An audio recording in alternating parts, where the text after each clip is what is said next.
Canada info by BD ভাই চ্যানেলের আরেকটা পর্বে আপনাদের স্বাগতম। বসে আছি নর্থ সাসকাচুয়ান রিভার পার্কের পাশে। আজকে যে বিষয়টা নিয়ে কথা বলতে চাই সেটা অনেকেই জানতে চেয়েছেন যে ক্যানাডার আসলে ডে কেয়ার সিস্টেমটা কেমন। কারণ এখানে যারা পড়তে আসেন তারা তো অনেকেই বেবি নিয়ে আসেন। যাদের বেবি একটু বড় বা স্কুলে যায় তাদের তো প্রসেসটা অনেকেরই জানা যে এখানে স্কুলিংটা ফ্রি, কিন্তু আসলে যাদের বেবিদের ডে কেয়ারে দিতে হয়, যাদের স্কুলিংয়ের বয়স এখনও হয়নি, তো তাদের আসলে এখানে প্রক্রিয়াটা কেমন। আমি নিজেও এই প্রক্রিয়ার সাথে জড়িত, আমার বাচ্চাও ডে কেয়ারে যায়, তো তাই ভাবলাম আপনাদের সাথে এই পুরো বিষয়টা শেয়ার করি, এখানের প্রক্রিয়াটাকে। এখানে ডে কেয়ার আসলে কেমন। এখানে ডে কেয়ার দুই ধরনের আছে, একটা হচ্ছে ডে হোম আর একটা হচ্ছে ডে কেয়ার। ডে হোমটা হচ্ছে গিয়ে যদি কোনো সার্টিফাইড এডুকেটর তার বাসাতে কোনো শিশুদের এইরকম দেখাশোনার জন্য প্রতিষ্ঠান করতে চান, তাহলে গভর্নমেন্ট থেকে তাদেরকে সর্বোচ্চ 6 জন বাচ্চাকে নিয়ে ডে হোম সেন্টার ওপেন করার পারমিশন দেন। তো সেইগুলো হচ্ছে ডে হোম, যেখানে ম্যাক্সিমাম 6 জন বাচ্চা থাকে আর কি। আর ডে কেয়ারে আসলে এখানে গভর্নমেন্ট নির্ধারণ করে দেয় আসলে ডে কেয়ারের আয়তন অনুযায়ী, যে ওই আয়তনে আসলে কতগুলো বাচ্চা সুইটেবল, এবং ওই বাচ্চার রেশিও অনুসারে কতজন আসলে এডুকেটর এখানে দরকার সেটাও আসলে গভর্নমেন্ট নির্ধারণ করে দেয়। তো এইটা হচ্ছে গিয়ে ডে কেয়ারের প্রক্রিয়া, আসলে কয় ধরনের বা কী রকমের ডে কেয়ার এখানে হয় বা ডে হোম হয়। এখন ডে কেয়ারে যখন আপনার বাচ্চা দেবে, প্রত্যেক এলাকাতেই ডে হোম বা ডে কেয়ার সেন্টার থাকে। তো আপনি যদি ওইখানে যোগাযোগ করেন, প্রথমে আপনাকে চেক করতে হবে যে আসলে আপনার বাচ্চার জন্য স্পট আছে কিনা বা তাদের অ্যাভেলেবিলিটি আছে কিনা। তো সেইটা যদি থাকে তারপরে আপনি আপনার বাচ্চাকে সেখানে এনরোল করতে পারেন। এখন এনরোল করার প্রক্রিয়া খুবই সোজা। আপনি হচ্ছে গিয়ে বার্থ সার্টিফিকেট এবং হচ্ছে ইমিউনাইজেশন রেকর্ড এইগুলো নিয়ে আপনি যদি যান, খুব সহজেই বাচ্চা এনরোল হয়ে যাবে। এখন আবার আরেকটা কনফিউশন আমাদের তৈরি হয় যে আসলে স্কুলিং তো ফি, ডে কেয়ারের আসলে খরচটা কেমন। দেখেন, ডে কেয়ারের খরচটা এইখানে বেশ বেশি। ডে কেয়ারের সেন্টারের খরচ কম বেশি মিলায় যদি আপনি অ্যাপ্রক্সিমেট ধারণা নিতে চান, তাহলে প্রত্যেক মাসের জন্য সেটা প্লাস মাইনাস $1000 আশেপাশে হয়। অনেক ডে হোম $1000 চেয়ে বেশি, অনেক ডে হোম বা ডে কেয়ার $1000 একটু কম, কিন্তু এই রেঞ্জের মধ্যে আপনি ধরে নিতে পারেন। এখন ডে হোম এর মধ্যে সুবিধা কি কি থাকে আর কি। এই খরচের মধ্যে সুবিধা থাকে হচ্ছে যে বাচ্চাদের খাওয়া দাওয়া থাকে, 2টা স্ন্যাক্স থাকে, লাঞ্চ থাকে, বা ওদের অন্যান্য সুবিধাগুলোও এর মধ্যে ইনক্লুডেড থাকে আর কি। কিন্তু আপনাদের এই যে বাচ্চাদের যে প্রয়োজনীয় যে জিনিসপত্র, যেমন ডায়াপার্স বা অন্যান্য কিছু, এগুলো বাসা থেকে সাপ্লাই করতে হয়। এখন ডে হোম বা ডে কেয়ারে এই যে খরচটা বললাম যে $1000, সেটা নিঃসন্দেহে একটা বড় খরচ। কিন্তু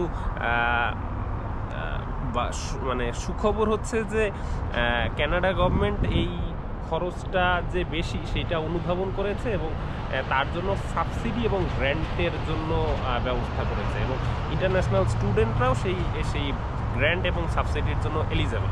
সুতরাং আপনি এসেই যখন আপনার বাচ্চাকে ডে হোম বা ডে কেয়ারে দিবেন, আপনি সাবসিডি এবং গ্র্যান্টের জন্য আবেদন করতে পারেন। এখন সেই আসলে গ্র্যান্ট এবং সাবসিডির পরিমাণটা আপনি কীরকম পাবেন সেইটা আসলে ডিপেন্ড করতেছে যে আপনি আপনার লাস্ট ইয়ারের ইনকামের উপরে। আপনি লাস্ট ইয়ারের ইনকামের স্টেটমেন্ট সহ আপনি যদি অ্যাপ্লাই করেন, তাহলে ওই ইনকাম রেঞ্জের মধ্যে আপনি কতটুকু এলিজেবল সেই অনুযায়ী তারা আপনাকে অ্যাপ্রুভাল দিবে, এবং ওই টাকাটা অটোমেটিকলি প্রত্যেক মাসে ডে কেয়ার সেন্টারে চলে যাবে। এবং পুরো খরচটা আসলে 3টা ভাগে ভাগ করা, সেটা হচ্ছে একটা হচ্ছে সাবসিডি, একটা হচ্ছে গ্র্যান্ট, আর একটা হচ্ছে প্যারেন্ট পোষণ। ওই প্যারেন্ট পোষণের অংশটুকুই শুধু আপনাকে স্কুলে পরিশোধ করতে হয়।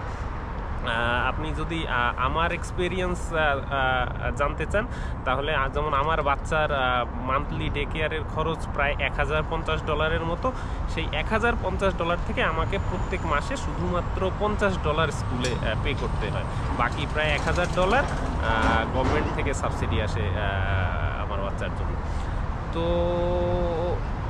এই হচ্ছে স্কুলিংয়ের ব্যবস্থা বা ডে কেয়ার সেন্টারের ব্যবস্থা। তো ডে কেয়ার সেন্টারগুলো বেশ ওয়েল ডেকোরেটেড থাকে। বাচ্চাদের সমস্ত খেলার জিনিস এবং অন্যান্য উপকরণ সেইগুলো দিয়ে একটা স্ট্যান্ডার্ড যেন থাকে, এবং ওদের খাবারও যেটা থাকে সেটা হচ্ছে যে এখানে একটা নিউট্রিশন গাইডলাইন আছে, সেটা যেন বাচ্চাদের মিট আপ হয়। এখন এত ভালো কিছুর মধ্যে আসলে নেগেটিভ যদি আপনি চিন্তা করেন, তাহলে নেগেটিভ জিনিস কি আসলে? এইখানে একটা নেগেটিভ জিনিসই আমার কাছে যেটা মনে হয়েছে সেটা হচ্ছে যে এইখানে তো আসলে বাঙালি খাবার বাচ্চাদেরকে দেওয়া হয় না।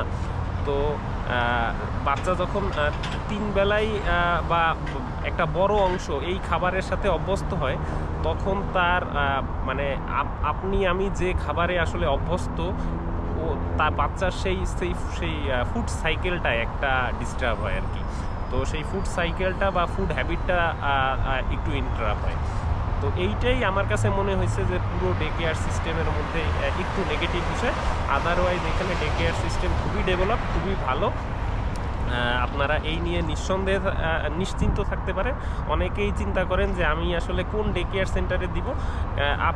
আপনারা যেখানেই থাকেন আর কি, যে এলাকাতেই থাকেন, আই এম প্রিটি শিওর যে আপনাদের এলাকার আশেপাশেই হচ্ছে গিয়ে আপনি ডে কেয়ার সেন্টার পেয়ে যাবেন। এবং প্রত্যেকটা ডে কেয়ার সেন্টার যেহেতু গভর্নমেন্ট থেকে মনিটরিং হয়, সুতরাং প্রত্যেক ডে কেয়ারটাই একটা মোটামুটি স্ট্যান্ডার্ড মান ওরা মেনটেন করার চেষ্টা করে অ্যাজ পার আমার এক্সপিরিয়েন্স। তো এই ছিল আসলে ডে কেয়ার সেন্টারের মোটামুটি আদ্যপান্ত। আশা করি আপনাদের কিছু প্রশ্নের উত্তর এখানে দিতে পেরেছি। তারপরেও যদি কোনো প্রশ্ন আপনাদের থেকে থাকে, তাহলে আমাকে কমেন্টে জানাইতে পারেন। চ্যানেলটা সাবস্ক্রাইব করার জন্য অনুরোধ করছি। আর হচ্ছে গিয়ে আপনাদের যে কোনো প্রশ্ন, যে কোনো ভিডিও যদি আপনারা দেখতে চান, সেটা আমাকে জানাইতে পারেন। আপনাদের ভিসা সংক্রান্ত যে কোনো স্টাডি পারমিট রিলেটেড ইনফরমেশন বা কোয়ারিজ আমাকে মেইলে জানাইতে পারেন। আমি চেষ্টা করব আপনাদের রেসপন্স করার জন্য। তো আশা করি সবাই ভালো থাকবেন।